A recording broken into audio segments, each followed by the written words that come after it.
I am driving. Bob is walking.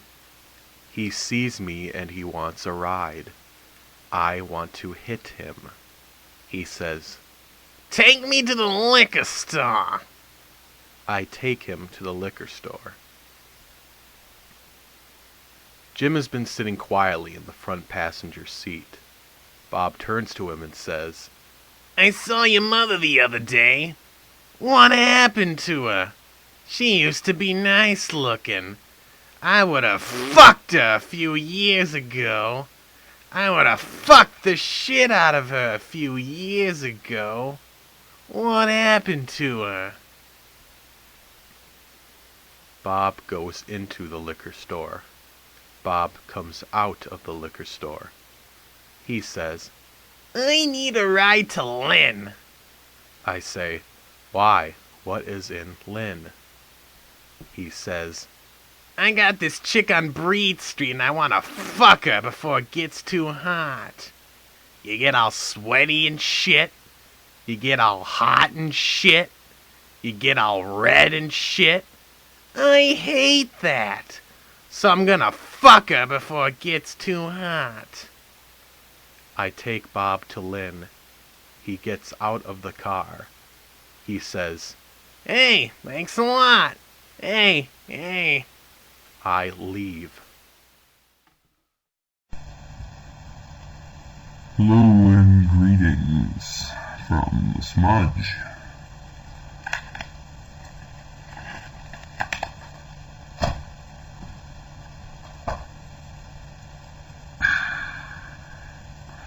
Just to clarify, Meat Glue is asking us to explain ourselves, why we do noise when we started, what we've done, and what it means to us, etc. Or, whatever the fuck we want, because it's just spoken word.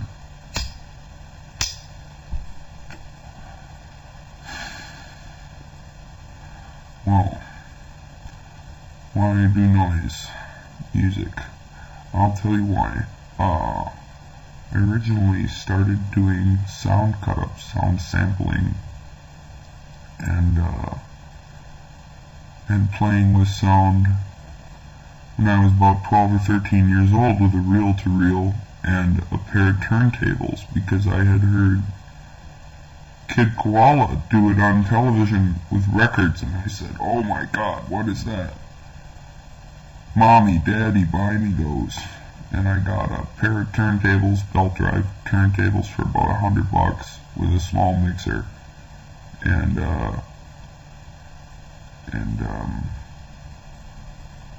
started playing with cassettes and an old reel-to-reel and making cassettes. And I didn't have any idea that this was anything. In fact, I thought I was inventing a new genre, and by the time I was 15, I was like a pseudo-intellectual saying I had invented abstract sound art, avant garde sound art, or organic sound, I was calling it. And years later, I started making music concrete and things like that, and there's no outlet for it on the internet really that I could find anywhere, so I started going and submitting my work to people who listened to noise music because they were the only receptive audience, and I'm glad I had. So I also get to hear my other stuff too, which they seem to like. So I'll keep making noise music. I always slip in a little regular music, or maybe a little music-oriented music, not noise or textural-oriented music, and slip that into the mix.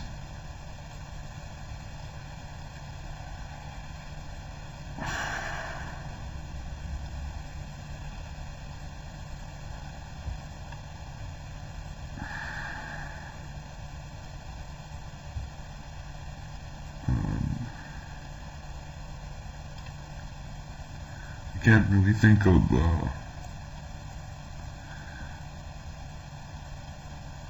why I do noise.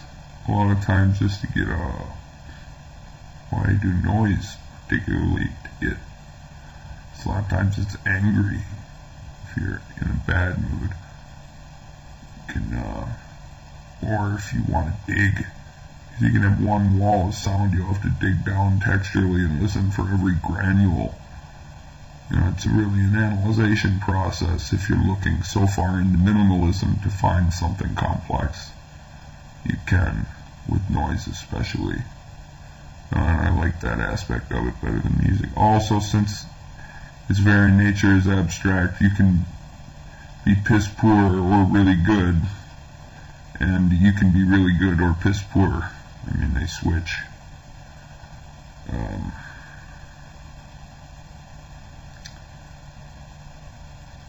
And people in the noise community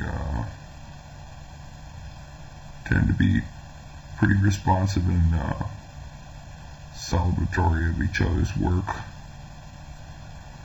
Also, you can be a nobody who's playing his first show and get on a bill with one of the more well-known noise acts right away in just some bar in a city somewhere in the Midwest. Oh my God, I have a show with Cocky SP, blah blah blah, boom, done. You want to be a big music star, you can be.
Voices in the sky. It's not a bad place to go for any type of thing. Die.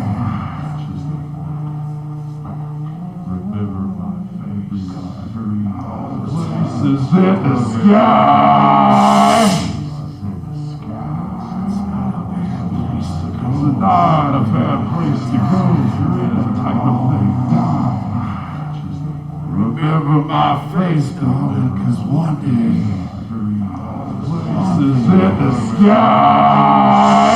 Remember my face, 'cause one day I'll be gone.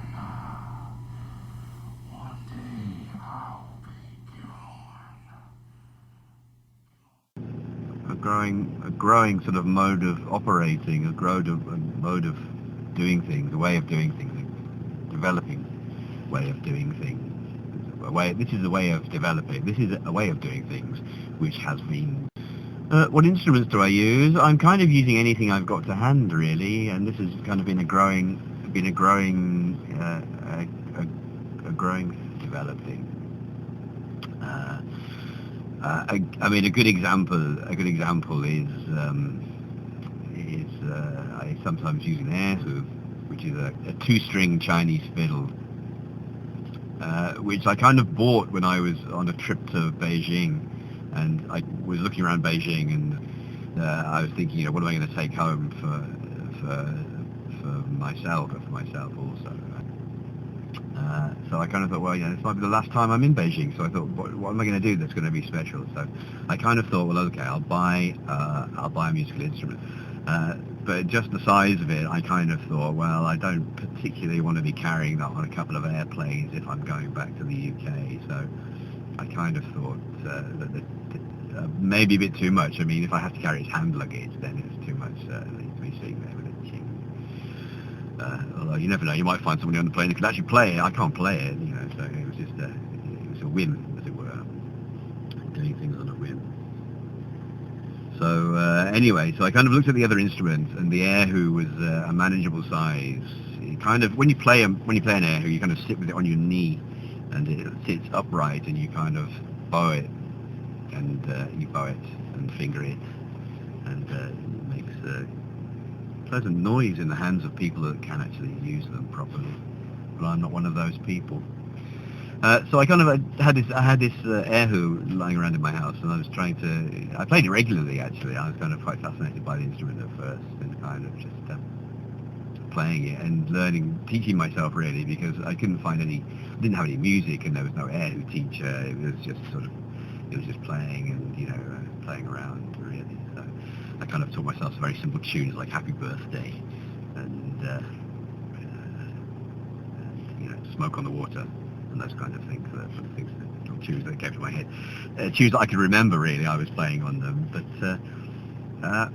eventually I kind of just sort of, I kind of stopped using it and put it away, and it got put into a cupboard, and it just got forgotten about really until maybe last year, when I was thinking, what have I got in my house that I can use for making noise? So, and then I kind of suddenly remembered the air hoop, and I kind of thought, great, I'll get it out. So, and it had been packed away for 4 years, I guess, never been waxed or maintained in any way at all. So it was just there, kind of gathering dust. So, and I sort of picked the bow, and as soon as I sort of picked the bow up to kind of bow with it, it snapped. It snapped at one of the ends. So that was a bit unfortunate, but because now I kind of use it for noise. It was a ruined instrument, so I could replace that bow, but I don't think I will anymore. It's just kind of like the sort of horrible noise it makes. And now I play it.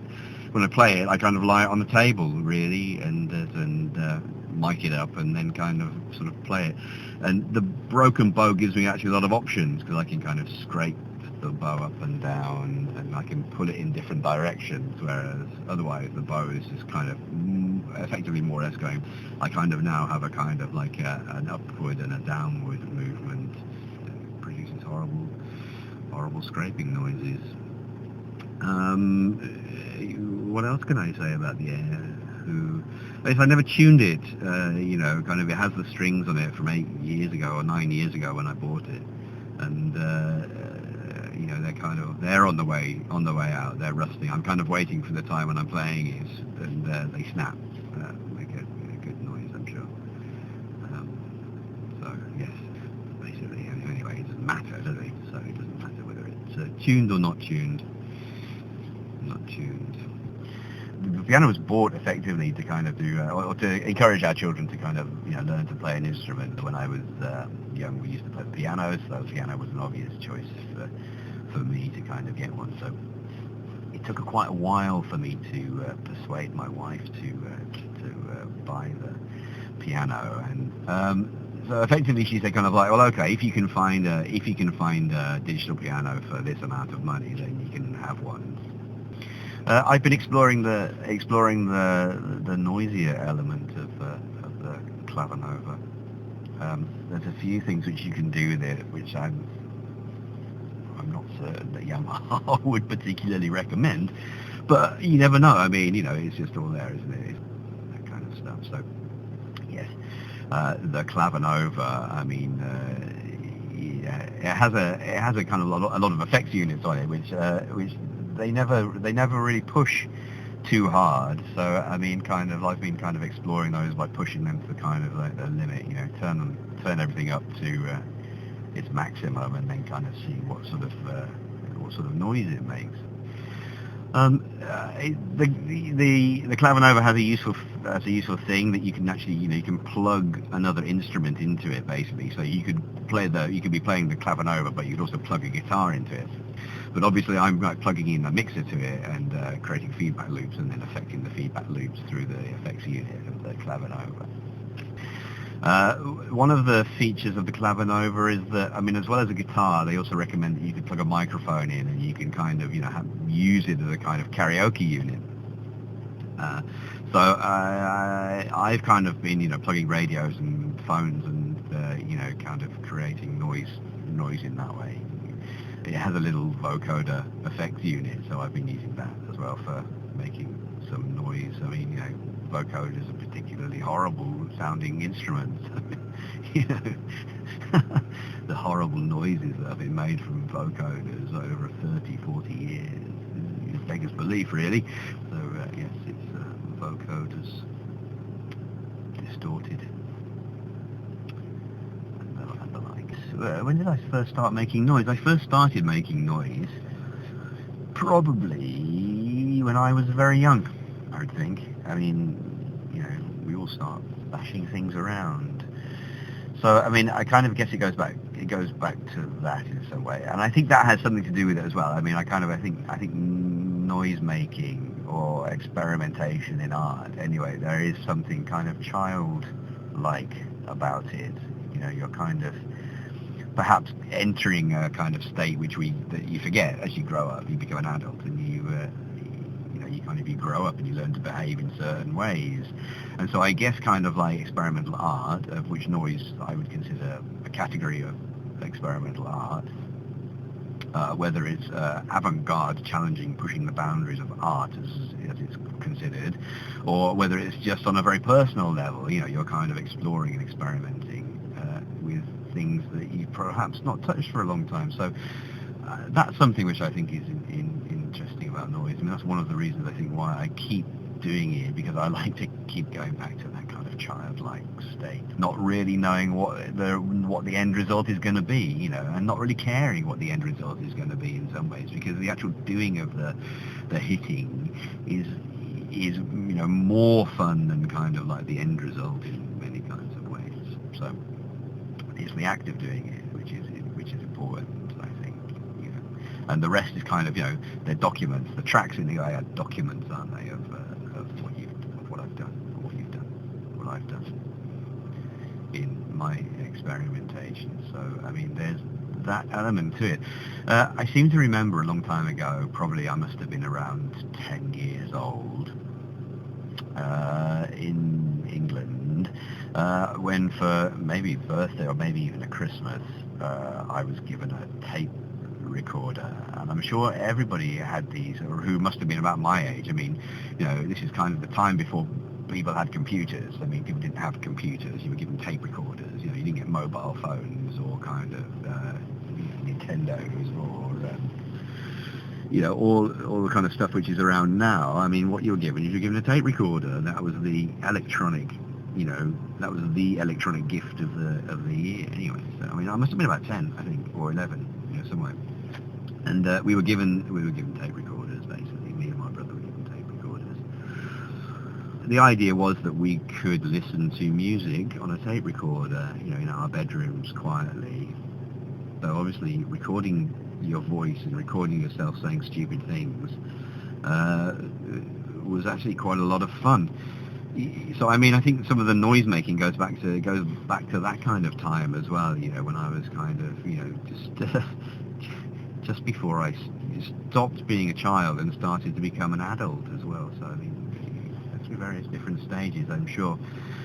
What else? I mean, kind of, you know, I mean, like I said before, or maybe I will say, depending on how I edit this together,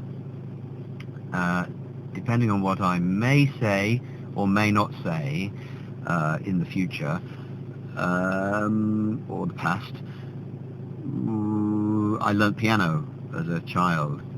We were taught to play the piano, so there was piano playing going on. But I mean, I think we graduated, you know, around the age of kind of sort of 13, 14. You start to think the piano is a bit of a boring instrument. And you know, guitars obviously become you know, are more cool in a way. So I mean, you know, I think my brother, through talking to his friends, kind of wanted to get a guitar for playing with his friends. His friends sort of persuaded him, you know, the guitar's good, but you know, let's play bass, mate. And you know, so there you go. So I mean, there was a bass in the house, and I drifted towards the bass more than towards the guitar. I never could really get on with the guitar. I think my fingers, you know, my fingers are long and my hands are long, and I think my fingers just don't suit a guitar. Trying to bridge chords and using, you know, kind of fretted chords is extremely difficult and painful for me, you know. So actually, long fingers, playing a bass, it actually was much more easy in some ways. So yes, I picked up my brother's bass guitar while he was away, and yes, started playing in bands, which I did. I played in a number of bands for maybe 10 years or more, right up until just before I came to Korea. And when I came to Korea, I kind of left everything behind. You know, I left music making. Obviously, I don't want to bring a bass guitar here and an amplifier. That would be ridiculous. So initially, I was only coming for a year. I'm not going to stay very long at all. That was that. But I played in a number of bands, fairly raucous and rackety, or, you know, kind of play around with other people was, you know, more fun in many ways than getting down to the nitty-gritty. But it's always good to go and get a reaction. It's rather not much fun at all. So yes, and again, those things were recorded on a tape recorder, not a very good tape recorder, certainly not the tape recorder I had when I was 10 years old, although probably not even as good a quality, I wouldn't have thought. It was one of those, you know, cassette players and radios on the tape player. The microphone was a condenser mic, so any time it got a little bit too noisy, it used to squash the sound, basically. So you start off with an intro, which is very loud and clear, and then you end up with a very squashed sound for your track, and then you end up with a very nice, clear ending, so it sounded rubbish. So to counteract the effect of the condenser mic, I put it in the toilet, and we recorded the track in the toilet, which was a lot of fun.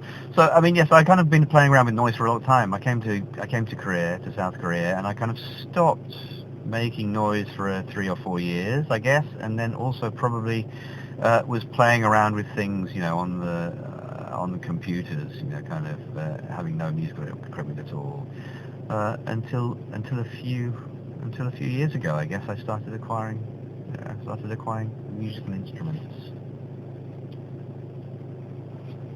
Okay then, so I mean the latest phase of noise making has kind of started really when my wife's sister upgraded her phone. If one person does something, then everybody does it too. There are various different reasons for this, cultural, historical, and economic reasons for this happening. But anyway, my wife's sister got a new phone, so she called my wife, get a new phone. So my wife called me and said, hey, do you want to get a new phone? And I said, no, not really. I'm quite happy with the phone I've got, thank you. She said kind of, well, let's just get a new phone. Your cell phone's too old, so we did that. So anyway, I ended up getting a new telephone. The phones are free. They're free because, I make a contract with the telephone company for a couple of years, blah, blah, blah. So that's how they kind of make their money, really. But as far as I can tell, they're non-brand telephones. I mean, they're probably, the parts are probably made in China.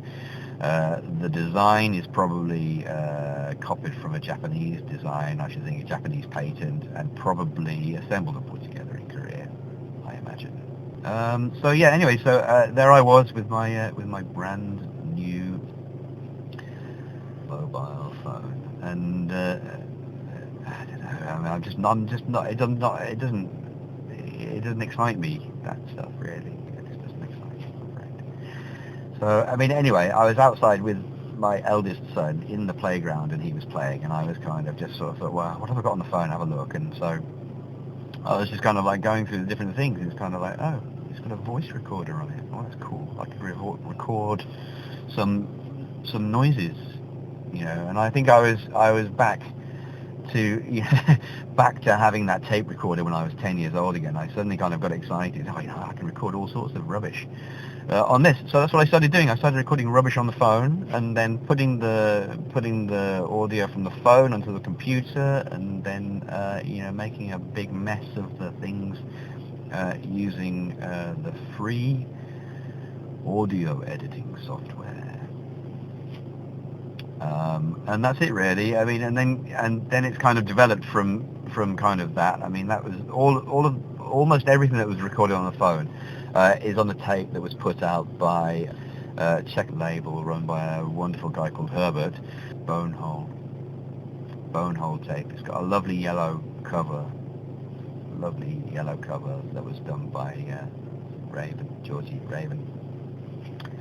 But all of that was recorded on the phone and then digitally manipulated. And everything else from then has kind of been, right, okay, what have I got in the house that I can use for making noise? So, okay, how can I use the clavinova for making noise? Okay, what children's toys have we got near death that I can use to make noise with? And also, what have I got in my cupboards? So that's where the air came in. So I kind of went rooting through the cupboards and found the air. And that may be it. I'm sure that's enough. You don't want any more than that, do you? Oh yeah, you can find me easy. There's nobody called Bonehole, which was another reason why I chose the name. Just go to your local library and use the internet. Type in the name, and you almost certainly will get to my Bandcamp, SoundCloud, Facebook, MySpace. Anyway, that's it. Enough of me talking. I think I've talked for about half an hour. It's too much. Waiting are they? Waiting are they? Well, let 'em wait. Now comes the mystery. Friends applaud. The comedy is finished. The earth is suffocating. Swear to make them cut me open so that I won't be buried alive. This time it will be a long one.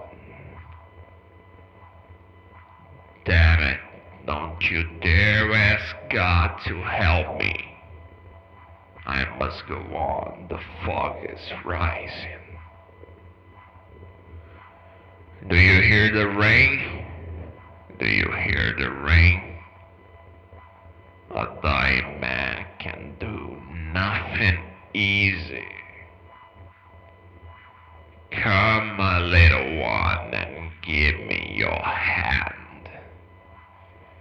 God will pardon me. That's his line of work. turn off the lights. I don't want to go home in the dark. I am about to take my last voyage, a great leap in the dark. I see black light. Father, into thy hands I command my spirit. Go on, get out. Last words are for fools who haven't said enough. I am curious to see what happens in the next word to one who dies untreated. Here am I, dying of 100 good symptoms. Sister, you're trying to keep me alive as an old curiosity, but I am done. I'm finished. I'm going to die. Take a step forward, lads. It will be easier that way. Hooray for anarchy. This is the happiest moment of my life. You can be a king or a street sweeper, but everyone dance with the Green Reaper. So the heart be right, it is no matter which way the head lies. Well, the Lord is going to get another one. And so I leave this word where the heart must either break or turn to lead. All flat, all done, so leave me on the pyre. The feast is over and the lamps expire. The future is just old age and illness and pain. I must have peace, and this is the only way.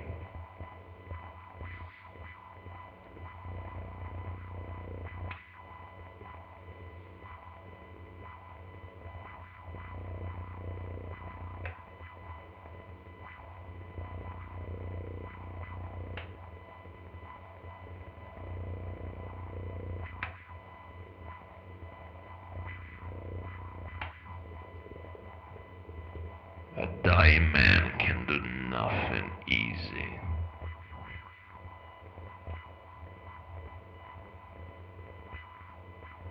Go on, get out. Last words are for fools who haven't said enough. Okay, I'm going to tell you a story about the best review I ever got. I've been reviewed a couple times now, so since I can't speak today. Anyway, I guess I can edit this out. Anyway, I'm going to tell you a story about the best review I ever got. I've been recently reviewed by Memory Wave Transmissions, by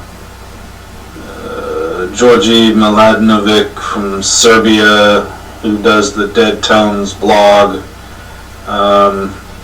But there's not... this is really getting hot. There's not much reaction to the work that I do, and I tend to like it that way. I don't actually like a lot of attention. I just do the things that I want to do and bring the things that I want to bring into reality, and make myself happy and fulfilled that way. Anyway, back in 2006, I first started doing noise music with no gear, nothing but a laptop, and cheap software synthesizers and found sounds and small recording devices and things like that, and a keyboard. I sometimes did actual music too.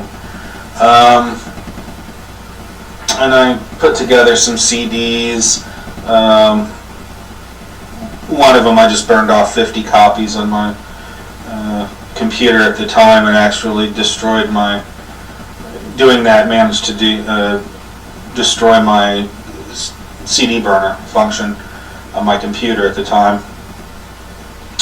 Anyway, fuck! Hold on. Sorry, that was the telephone.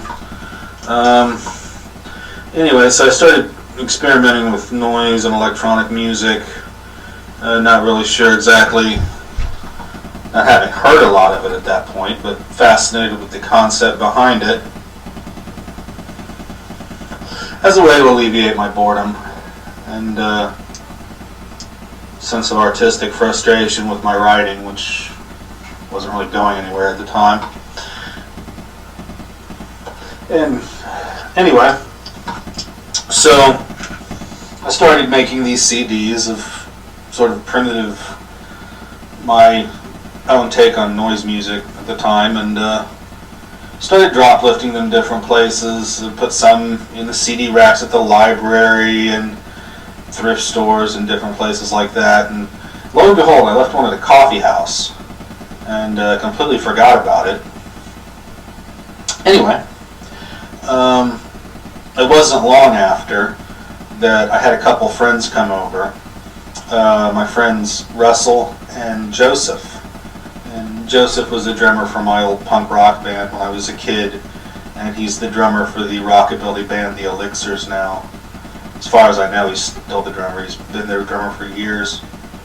And anyway, they came over to visit around my birthday that year, and they had a CD with them that they'd found in the gutter. And somebody had really done a number on this CD. It was incredible.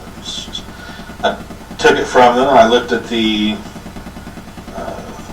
sticker on the front of it, and lo and behold, it was one of my CDs. And anyway, somebody had really done a number on this CD. They had stomped on it with their shoes until you could just barely make out the illustration on the sticker on the front of it. And as if that wasn't enough, they had turned the CD over, and with their keys or a sharp object had actually cut 100 little grooves in the CD so it could never be played again. And this was one of my CDs that these guys, when they were out walking, just happened upon and didn't even know it was mine. And I got a real laugh out of that. And I tell people that was the best review that I ever got. So I hung that CD on my wall, and I had it hanging there for a long, long time. And that's when I knew that I was really onto something that I was supposed to be doing. Because, well, to begin with, people seem to have a really strong reaction if they think they're going to hear music and all they hear is noise. People seem not to understand.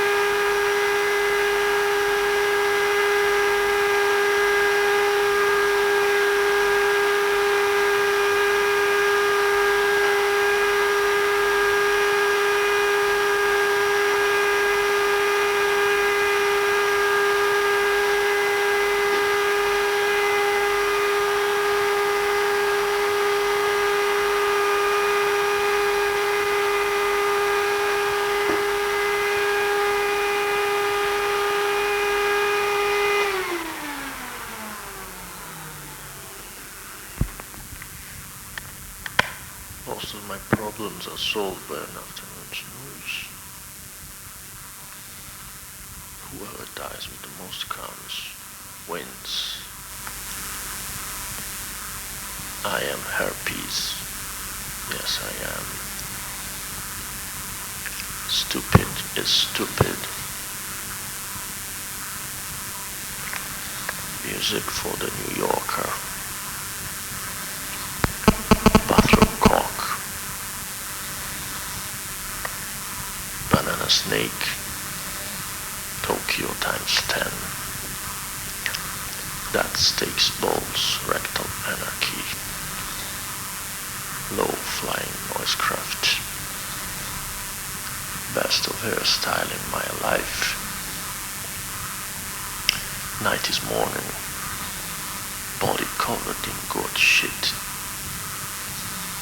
An spy never eats any vegetables. The fish woman has a finger in your asshole. Lightning struck my dick. Lemonade from her cunt. Drowning in a sweat.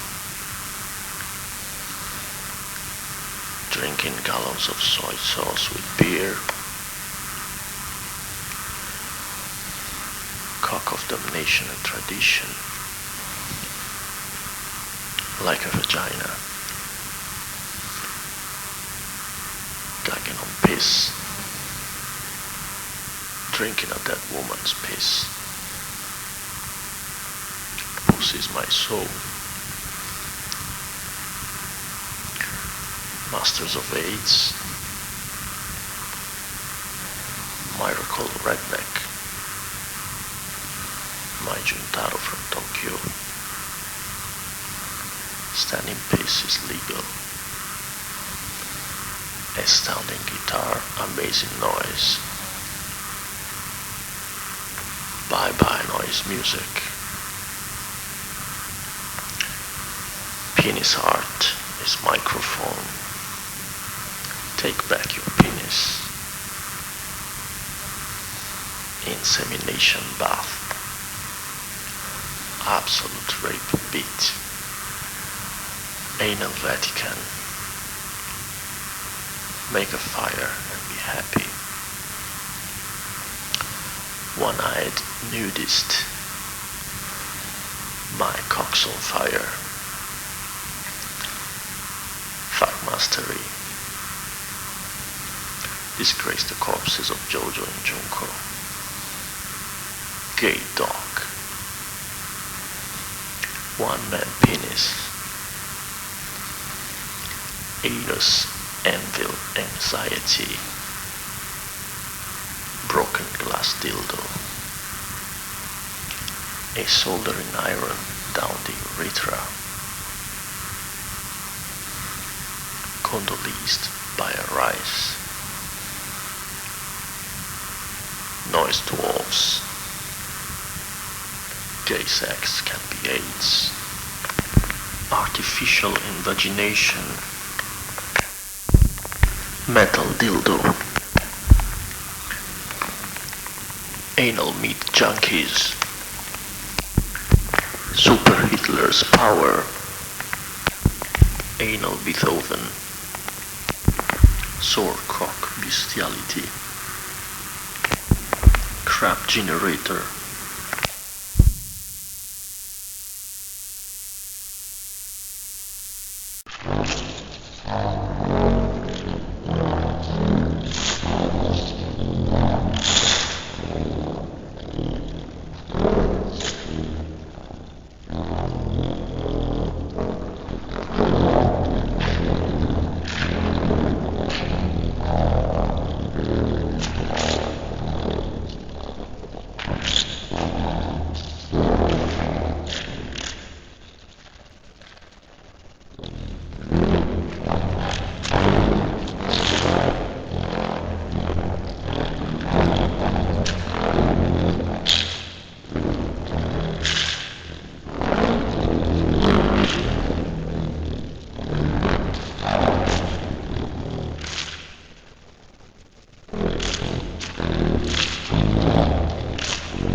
Sacrifice.